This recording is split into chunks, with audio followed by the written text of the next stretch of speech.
Welcome back to another episode of Tailgate with the Tullies. I'm CJ, I'm Ryan. and it's over. Phillies are done. Season is over. It's official. We are here today to recap this postseason, talk about what we think will happen for next season, and just join you guys in pity here, pretty much. Yeah, Red October only lasted 5 days. Kind of a bummer when you really had high hopes for a team that was the best team in baseball for, I'd say, like 98% of the season. And then after that All-Star break just fell down. They were still at the top even though they were having their struggles, but just kind of an ending you wouldn't have predicted from the first like 4 months of the season. No, I mean, you can look at it as you got your hopes too high, and there was that Philly tendency to like, we're not that good, it's gonna fall apart at some point. It didn't for a long time, so you really thought we were legit. You had players like Bohm who were overperforming. Your bullpen was insane with Hoffman and Strahm, which we'll get to how that fell off. But you just had players who were just average, play above their standard, and that amounted to the team being better than they probably were. Even with Harper not playing well for a majority of that stretch, the team was getting things done, and you really thought there was something special with them. You saw it all fall off towards the end of the season, the last month, including especially the last few weeks, including crucial games against the Mets at the end of the season, which could have bumped them out of the playoffs altogether if you really tried. They threw a few games pretty much. Um, but yeah, you could see it falling apart. And as JT said last night, you just hoped that the bats would eventually catch up, and they never did. Yeah, it kind of reminds me of the Giants a few years ago where they just like went out and won like 100 games, but like their team wasn't like it's kind of just like people were just so overperforming that it was bound to fall off and it did. And that's kind of what this Phillies team reminded me of. You could say it's because of the bye, you could say it's because of this and that. There's really just no excuse for it when you have high expectations and you just can't follow through with them. I mean, that's kind of the Philly way. It's been similar with the Eagles last year. These teams just can't find ways to win when they need to most, and it's just it tears at you as a fan. I don't think I've ever watched sports and like enjoyed myself. It's always that heart. This series especially might actually have been the most like worst thing for my mental health because like I was even my like cardiac like my heart. It's just it was bad. Yeah, I mean, I felt like there was a good amount of hype going into the postseason, but I felt like throughout the week of the bye and it just slowly I felt like trickled away, and you never felt like there was that true Red October feel that you definitely felt the last 2 years. I think a lot of that was probably expecting to be here from so early on. I feel like the last few years it's been kind of a rat race to the end. Uh, Hmm. but that's why I never liked being the top dog because there's no fun at the end of it, and it's just a lot of pressure at that point. And that's why I feel like that 22 run was special. That's why the Eagles Hmm. run was so special. Is we're better as the underdog, and when you have to play that top dog role, they never play it well. And it's the same with the Sixers. Honestly, they're always Yep. a great team, and that they just fall apart in the playoffs. And Yep. it brings up the question of as a Philly sports fan, are we just supposed to expect the playoffs and then care then and not worry about the regular season at this point?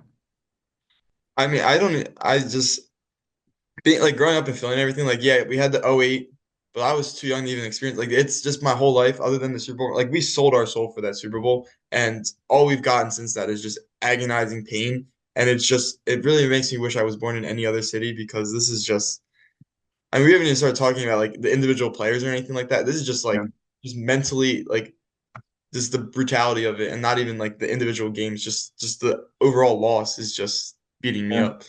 Yeah, I mean, we'll get into those numbers right now. We got just going through the lineup. We have Kyle Schwarber went 2 for 16 through the series.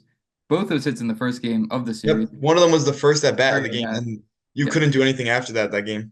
You have the $300 million man, Trey Turner, going 3 for 15. Harper going 4 for 12. Nick Castellanos, player of the series, player of the postseason. Player of the last 2 months. Yeah, 7 for 17. Bohm, 1 for 13, including a benched game. JT, your all-star catcher, 0 for 11. Stott, 2 for 11, and Marsh, 1 for 13. Yeah, that's just not going to cut it. No, especially when, like you said, like the people who are making the most money at the top of the lineup are just doing absolutely nothing. Alec Boehm not even was just a detriment to the offense. His one hit, guess what happened? He got thrown out of second base because Yep. he's slow. He had two errors last night in the first two innings that cost the Rangers Stars to have to throw more pitches and pretty much the reason why he got taken out early, despite letting up 0 runs. Alec Boehm was just an actual like he hurt your team. He was kind of like Taiwan Walker. Like you put him out there and like he was hurting you, Yeah. but you felt like you had to put him out there. And don't even like the guys who actually like had the most hits on this team, other than like Castellanos, were Rojas had one and Clemens had two, and they barely played. Yeah. It's and they're the guys who aren't making any money. They're the Hmm. guys who you like are expecting to get out, and it's like I was happier with their at bats. Cody Clemens like genuinely had good at bats. I He did. mean, I don't even know what you can say because when your people are supposed to be performing and they're just not like I every time Trey Turner came up, I was like, well, this is an out. Yeah. JT Realmuto, his big contribution was a dribbler to Mark Vientos, who just dropped the ball. Hmm. Like these are the guys that you are expecting to have those big moments, and they just couldn't. No, and when your bats aren't producing, you'd expect more from your pitching. And we look at that. I mean, Ranger had a solid outing, four in an inning, 5 hits, 4 walks. He had 8 strikeouts though, which isn't something you really expect from Ranger. He's not a strikeout throwing pitcher, so he showed up and he had to. Nola goes in, lets up 4 runs. You can't have that. He Well, had so eight. he was getting hit around too. Like he was getting like every Yep. ball off the bat was hard contact. Yep. Wheeler, literally the saving grace of this Philadelphia team, went 7 innings, 9 strikeouts, and no runs, 1 hit the entire inning, the whole game, and the Mhm. offense just couldn't back him. And you had Sanchez go out there and let up 2 runs himself.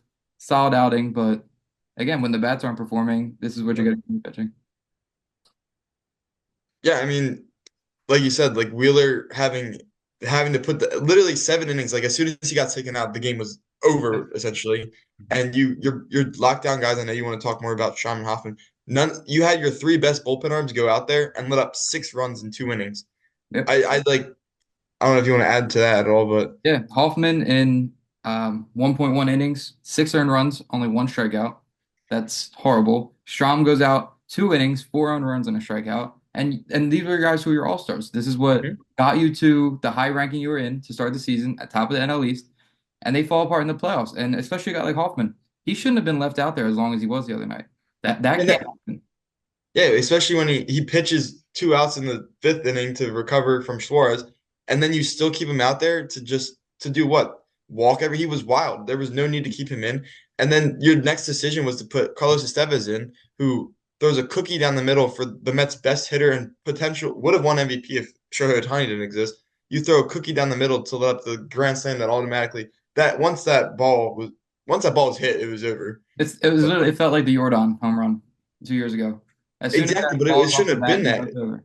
No, This team was better than that 22 team where your issue wasn't supposed to be bats. and again, you had 3 at bats again after that grand slam, but Yep. you were waiting for the game to just be over at that point. You weren't like, all right, we're gonna get back into it. And even in the ninth inning, when we started to trickle back, you started to get a little hope. It's like you look at the players who are coming up, and then it's up to Schwarber, who's 0 for 7 in his career against Diaz. You Yeah, can't and have that. hasn't done anything since the No. first game of the series. Love the That's guy. your He's a leader. great That's your leader. personality. That's the guy that people look to in the locker room as playoff experience. He's been Yeah. around. He knows pitching. He's the only champion on the team. Well, and Turner, but Yeah. yeah, Turner just oh my God. He There has to be serious consideration as to if you can get anything or what the long-term plan is with him because you can't have it. What's he here for another 12 years, 11 years? 9 years because it was 11-year contract. Yeah, you can't you're not building around that. And then you look at guys like Stott. He's supposed to be a cornerstone of this team. Boom, supposed to be a cornerstone of this team. You just traded O'Hoppe for Marsh, and Marsh looks like he could go play in Double A. Brandon Marsh shouldn't even play in Double A. Brandon Marsh should be flipping burgers next to his buddy Garrett Stubbs With the and fry Alec bag. Bohm. Half the team could be a fry cook right now at the Krusty Krab. This is ridiculous. They're just their bats look horrible. Alec Bohm saw 5 pitches in his first 4 at bats in the postseason. Bro, you're a contact hitter. Take pitches. Your whole job is to just take pitches so that the pitcher gets tired because And that's not your job. his attitude throughout since the time we've had him is it's childish. I remember there was a game when he threw his bat in and cut his face open. He threw his bat in Yeah, the dugout. You can't yeah. do that. And now that ball was a fair ball. I'll give him that. It was a fair ball, but But you have to show some class. Like he does it every time something doesn't go his way. He's slamming his bat. He's slamming his helmet. It's ridiculous. And he had his whole moment with the screw Philly or whatever. Or he doesn't mhm. like this place. And it's you can't keep having these moments and then expect to come back, do nothing, and just be loved. Like this is a city that embraced him right after that. And for him to have and I'm so sick of people hyping him up. He had 2 good months of the season where he was batting 340 and then he dropped all the way to 280 and did absolutely nothing the whole second half of the season. So yeah, was he an all-star? Yeah. But that was based off of the first 2 months of the season where and he's the only player on this team who hasn't had a moment in the playoffs. Okay, he hit the 100th or one whatever thousandth home run in postseason history. Big whoop. We hit four more home runs that game. Like that home run meant nothing. Home run So like derby, Alec Bohm. Home run derby, Alec Bohm. home run derby, Alec Bohm, who shouldn't have even been in there because he has no pop at all. He has no pop. He's 6'5", 260, has no pop. He can't run. He No, literally and he runs doesn't like like he doesn't go for anything inside. Everything inside is a backup, and he just gets out of everything the down the middle backs up. He can only swing at pitches outside. It's there's just so many holes on this team, and that I genuinely don't know what Dave Dombrowski could do. I know you want to talk about what he could have done, but He could have. I mean, again, last year you got close. You just threw the last two games, so they didn't want to touch too much. So they add Whit Merrifield. Then your trade deadline, you can see that there's still holes. You know your postseason issues. You know the bats go cold, and you know the pitching goes cold. And I said in our last episode we posted on here that you asked me what the ways that we can win the World Series are, and I said you need consistency. And hmm again, you don't get that ever. That's been our problem every postseason. So I have it here: Whit Merrifield and Austin Hayes this season, our two big acquisitions we made hmm combined, hit 214 with 5 home runs and 17 RBIs. That was that's a big contribution. And we got rid of Witt halfway through the season. So that was yep. a tank from the beginning. He never played. He wasn't supposed to be a platoon player. He never was in his career. I don't know what the formula was supposed to be there, but we need star talent to start these positions. And we're just throwing together a minor league team and seeing what works every given game. Yeah, there's just there were big bats at the deadline that you could have made moves for. You're saving this minor league class for what? Yeah, you have a lot of talent in there, but you have a win now kind of team, and all you're doing is gonna have an aged Harper and an aged Turner with a bunch of guys, and you're going to rebuild because there's not enough like Schwarber and Castellanos are gonna fall off. JT's already falling off. Like these players are aging, and you are building for a future where you don't have the vets that you're gonna have. It's gonna be Turner, Harper, probably Stott is the only other person that's gonna stay, and then you're just stuck with all this junk. And I'm sorry, but like you could have gotten Mason Miller, you could have gotten even Garrett Crochet. I don't care what you had to pay for him. You could have gotten him, and he could have come in any of those situations because he's a hard throwing lefty who can do most of the things that we needed to be done. And I even look at so you traded O'Happy for Marsh, and you thought that that was going to solidify your outfield. Where you could work with him, you're going to fix his swing. But now you look at the catcher situation, and JT. I don't know if he's becoming worse quicker than they had expected. But then your backup Stubbs, and that man does not belong on a team. I know we had an argument before about his vibes, and he brings this to the team. You can't have that in an at bat when we needed a pinch hit. You can't even bring in your backup catcher because he's a guaranteed out. And you keep around a young talent like O'Happy, he was destined to just take over that JT role like hmm it was nothing. And now you're back out. You have to find a catcher. And I was looking at free agent catchers. There is nobody to even pick up. They're all old and washed. JT's still in contract for 2 more years. Yeah, but I don't think he plays that out. And if he does, that might be in a veteran role where you have to bring somebody else younger and you just switch in throughout and you platoon catching then. But I don't think JT is going to be the answer anymore. And we got him again. I know you said in the past that we got him in his prime and we weren't ready in his prime. We So weren't. we're No. now working with a washed JT and we have no real options. I mean, um, Marcan, great. I don't know why we didn't keep him up. He came up, he was hitting bombs, he was consistent, he was getting on base, He's he a was great defender too. great defender, and you keep Stubbs over him, and you don't bring an extra bat in. And even if it's just for the playoffs, you should have had that bat in the dugout. Stubbs, like Taiwan wasn't on the roster, he still got to sit there and slap butt. You could have had Stubbs just sit in the dugout and give vibes if that's really what he wanted. But you need bat, Exactly. and you had nobody to go to. You never do, and that's You what only had Cody Clemens. Cody Clemens was your only bat off the bench that I trusted. Weston Wilson is great, and he will be great. I think he'll be one of the pieces that's in the future because I don't think that they're going to keep Alec Bohm. So I think he'll be that corner third baseman now. But I didn't trust him in a situation. Cody Clemens is the only person off the bench at all that I was like, man, he could get. Mundo Sosa took horrible at bats. I know he played well in the Turner role when Turner went down. He almost had an error too. He had almost had a really costly play at second base. Yeah, there are just way too many issues, and I don't know how 1 year that you can make all these moves. I know there's a lot of talk about getting Soto. Is Soto going to solve all your problems though? The fact that Aaron Nola hasn't been able to get it done in some of these big games that he needs to get it done in. I don't think Soto solves your issues, but I think he lengthens that 1, 2, 3, 4 that we could only rely on. At least gives you one more bat to fall back on. And with all these streaky hitters, maybe he catches a break and he's not on the same streak as everybody else, and he can get on base and he can draw walks, which produces base running, which we don't really do that much anymore. We're very swinging first pitch, and it's quick innings. And when Mhm. Quintana was pitching, very quick. Minaya was pitching. He had like 90 pitches in the seventh inning. Yep. Like he was consistent because we were just giving him free outs. And I think that comes down to my one of my biggest points. I think Kevin Long has to go. I think Kevin Long's big three projects of Pache, Rojas, and Marsh. Pache's gone. Rojas can't hit. Marsh can't hit. You are now your approach for the players was swing first pitch or take meatballs down the middle. Like there was no consistency in what their approach was at all. Everyone's swinging for the fence. Our best contact hitter was Bryson Stein. He became Mr. Swing for the Fences 244 average. Like Yeah. he Kevin Long should go. I think Rob Thompson should go too. I think he brings no energy to the team. Even I know you don't like that Bohm complaint. I'm fine with Bohm complaining. There's a lot of built up frustration. Mhm. Rob Thompson sits in the dugout and just chews his gum. Like, stand up for your player. That was a fair ball, and you're just sitting there. I get maybe nothing's going to change, but that Alec Bohm was by himself. Like, you left your player out there to die by himself defending something. That game when Kyle Schwarber had to go and complain it was against the Brewers. That was Yep. Schwarber who had to step up and say something because he sits there. The bullpen management, I think, is the worst thing that Rob Thompson does. I, He's brought the wrong people in so many times. yeah. I mean, you had the taking out Wheeler for Alvarado in the World Series, and a perfect example was leaving Hoffman in for 2 innings. There was no Hmm. that last night. There was just especially he got like and you didn't even have anyone warmed up.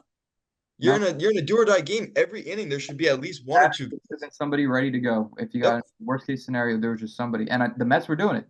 The Mets had Stanek up the second Diaz came in, just Yep. somebody to rotate if you need it. And Diaz was losing his control, and you were like, they still have Stanek to come in. We fall apart, and now we got to take mound visits and everything just to get somebody moving. It was a horrible decision. The fact that Sanchez never was warming up when Francisco Lindor is better against righties, you brought in a righty against Francisco Lindor. There's just no excuse for this whole series. The whole season was a complete collapse. I kept saying it wasn't going to be like the Eagles because this Phillies team was destined to win, and all they did was prove me wrong. Like you were easy on a 100 team win. You should have had the one seed in the ML like overall, but you fell to the two seed and you fell out. You've just like completely fell out of everything. And like you can keep doing these motivational talks, but like Cassiano saying, "Oh, if we're gonna die, we're gonna die together." Yeah, you died together. Okay, you're like the Avengers. Yeah. Okay, And sorry, there you go. no, and as you were saying, like the whole die together and the whole we're a team and it's the same thing. I mean, Brandon Graham does it for the Eagles every single week. Yep. Oh, we're gonna get better. We're gonna bounce back. You only have so many lives until it's done, and now you're at the end of an era. You Yep. had 3 years with the same core and it didn't work. So what now? Like who has to go? Who has to be added? Like what is your next move? Because if you come back next year with the same core of people, what do you expect to change? The Mets are getting better. The Braves will be healthy. The Dodgers are good. Padres are good. Like you have legit teams now in the NL, and you had the chance the last 2 years to kind of cakewalk your way through. Yeah, I personally just I don't think there's enough that they can do, and I think that this is kind of we're kind of doomed for the future. I'm going to read off here a list of free agent outfielders, and then I'll get the pitchers, and you tell me if anything's sticking for you. You have Tyler O'Neill, you have Profar, you have Bellinger, you have Soto, you have Santander, and Teoscar Hernandez. I only one of those I'd want is Soto because I think the rest of them would be way too Philly-like and just that hit or miss. Profar I would take because he has that versatility of playing different positions, but I think Soto's the only one I would even splash. Like, Teoscar Hernandez is somebody I thought we could go after last offseason. He signed that 1 year deal with the Dodgers. I would love a bat like that. He can hit doubles. He had the grand slam against the Padres the other night. He has that pop, but he has more than that. He has speed. He brings more to the lineup. He lengthens that lineup. He was hitting seven for the Dodgers for a while, and on a team like us, you can lengthen our lineup with a bat like that who can give you a little pop, give you a little speed towards the end. And at 32 years old, I think you can get him pretty cheap if he's willing to come and he lengthens, he diversifies that lineup, and I think you could use that. Yeah, I just think he's too much like the rest of our team where he's got that high strikeout rate, and I don't know if I want a player like that. And Tyler O'Neill's, I mean, that's crazy pop with injuries, and I don't know, Mhm. don't really deal with that. Pitching wise, the three big ones that I highlighted are Burns, Snell, and Peralta. I think again, so Burns didn't have a great year. Snell had a really solid year, and Peralta's, I love him. Um, But again, these wouldn't be our 1-2 pitchers. So you add these just to lengthen your pitching staff even. And if you have Burns as your three pitcher, I think you're sitting well. Same with Snell or Peralta, gives you that extra arm. Any thoughts on that? I would be fine. I know Burns had his struggles this year. I would like Freddie Peralta. He's kind of that like hard throwing righty. I don't think we need another lefty with Snell, and I think Snell has kind of those some of those issues. But I would be fine getting Freddie Peralta. That he'd be like our fifth, fourth starter. I don't know if you bump Suarez down to five, but I would be fine with that. With that, my thought is you bring in one of these, you move Granger back to the bullpen. Just given what he this year, his But then who's your fifth starter? I guess Painter. you could bring up Painter, Abel, but looking at Ranger not being able to go long innings, and I mean, I get in the playoffs he did like that. That's one start, but he Mhm. really fell off. He was giving you like 3, 4 innings, and they weren't even great velocity. He was starting off. I remember there was a game, I think it was in August, where he was throwing like 80 to maybe 90 miles an hour in the first inning. Like his velocity is not there right now. And I don't know if you what your plan is going forward with him. He was great in the bullpen. If you can use him as a long man in situations, I think that benefits you. There's also the option of do we have openers certain games, and then we have bullpen games like that, just to save some arms for playoffs if that's really the issue. Again, I don't. Do you keep Hoffman after a performance like that? Like these are not playoff worthy players, and I don't know if you build a lineup of that and then say we'll see what happens when we get to the playoffs. Yeah, I think that Dave Dombrowski has a lot of questions going into this But offseason, and I think they give up on him. on who Dombrowski? No, I think that you give Dombrowski one more year to fix this. I just think that there's way too many questions, and I think that this is going to be something that we look forward to looking into the offseason of what are the moves that the Phillies are going to make, you know? I think it's something that you can't really focus on too much now. Season's over, nothing that there could be due. So I think this will be a great video in like I will. 4 months. Last thing I want to hit on with you talking about what will go forward with this team. Does Harper get less of a say now going forward, just given the people he's brought in and the lack of things they've done? I know even talks with bringing Soto in, is that something Harper would even be okay with? And I don't think at this point you can go through Harper to make these decisions, especially expecting a contract extension, but you're not getting anything done now. Um, I think that everything will still go through him because I think he's kind of like the LeBron as much as I don't think players should have a say, like you want to keep your star player happy, and I think that they'll be able to work things maybe better. I think Dave Dombrowski's kind of gonna have like a F everyone mentality and like we gotta win. So I'm really hoping that the moves are made not just for Harper, but like for the benefit of the team. Yeah. Well, I don't know if you have anything else to say, but I'm kind of done talking about the Phillies for a while now. Yeah, it's on to the Eagles and whatever they got going on. Go Birds. Thank you guys for listening to another episode of Tailgate with the Tullies. I'm CJ.